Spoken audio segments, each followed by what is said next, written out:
అమ్మా రామా, చెప్పండి మావయ్య. ఏంటమ్మా నువ్వు ఒక్కదానివే చేస్తున్నావు? మీ అత్తయ్య సహాయం కూడా తీసుకోలేకపోయావా? అయ్యో, అత్తయ్య తలనొప్పిగా ఉందని విశ్రాంతి తీసుకుంటున్నారు మావయ్య. నేను చేస్తా.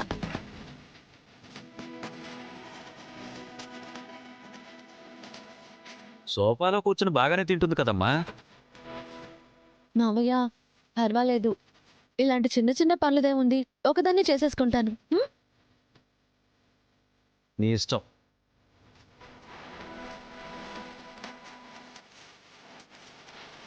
ఏంటి ప్రమేల గారు, ఏదో మేస్తున్నట్టున్నారు? కుళ్ళుకోకండి, కావాలంటే మీకు కూడా ఒక మొక్కిస్తాను, తినండి. వదొద్దులే. ఇందాక ఇక్కడ ఒక అరటిపండు పెట్టాను, నువ్వేం తింటున్నావా?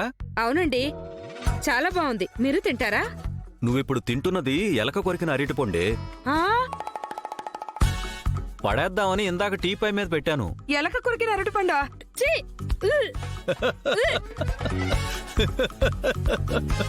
ఎందుకండి నవ్వుతున్నారు? కుళ్ళిపోయిందని ఇప్పుడే చెప్పేది?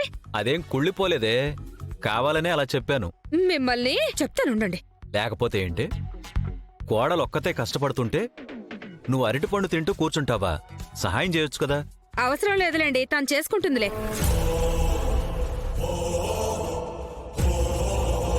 రామలక్ష్మి, హాయ్ మేడం, రండి. మీరేంటి అందరూ సడన్ గా వచ్చేసారేంటి అందరూ? మత్తు పదార్థాల కేసులో నువ్వు అరెస్ట్ అయినప్పుడు నేను మన కాలేజ్ స్టూడెంట్స్ నీ విషయంలో కొంచెం దురుసుగా ప్రవర్తించాం. రాళ్ళు విసిరి నిన్ను గాయపరిచాం. అంతా అయిపోయింది కదా, ఆ విషయాలన్నీ ఇప్పుడెందుకు, నేను ఎప్పుడో మర్చిపోయాను. తను ఏ తప్పు చేయలేదని రుజువైందమ్మా. మేమందరం హ్యాపీగా ఉన్నాం, మీరు కూడా ఆ విషయం మర్చిపోండి. లేదండి, రామలక్ష్మి ఎంత మంచి హాకీ ప్లేయరో, ఎంత మంచి పర్ఫెక్షనిస్టో తెలుసు. అయినా కూడా న్యూస్లో వచ్చిన ఇన్ఫర్మేషన్ నిజమని నమ్మి రామలక్ష్మిని అనుమానించాం.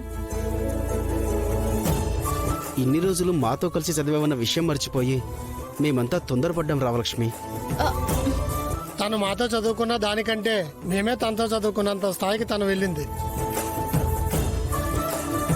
మేమంతా గర్వించాల్సింది పోయి తనకు శిక్ష పడాలని నినాదాలు చేశాం. తన తోటి కోడలే ఇదంతా చేసిందని తెలిసి మేమంతా షాక్ అయ్యాం.